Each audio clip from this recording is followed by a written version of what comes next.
सर्दी गर्मी और सुख दुख हमेशा नहीं रहते, आते जाते हैं। इसलिए इन्हें हमें सहन करना चाहिए।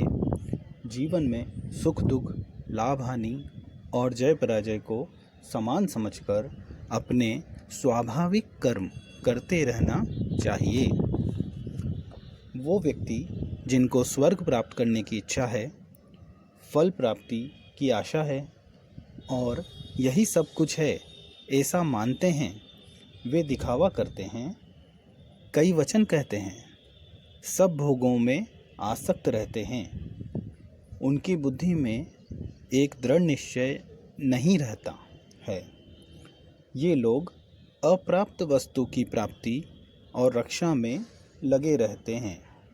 इसलिए ज्ञानी पुरुष फल और आसक्ति का त्याग कर देते हैं।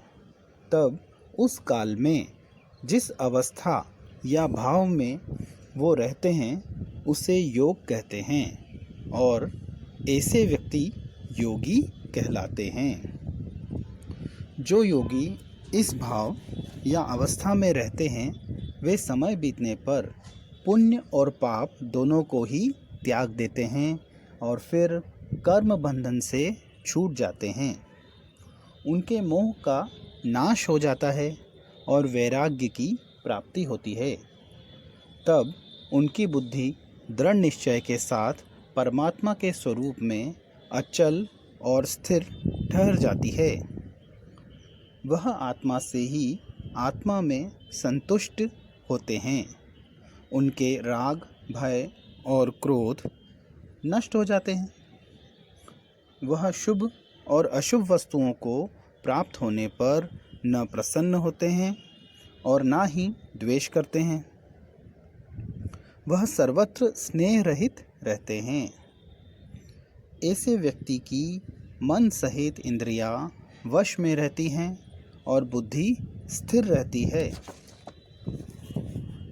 ऐसे व्यक्ति स्वाधीन अंतःकरण वाला होता है। विषयों को भोगता हुआ प्रसन्नता को प्राप्त होता है। उसके मन में आस्तिक भाव होने से, कामना रहित, ममता रहित, अहंकार रहित होने से उसे शांति प्राप्त होती है और यही ब्रह्म भाव को प्राप्त हुए पुरुष की स्थिति है और वह व्यक्ति योगी है।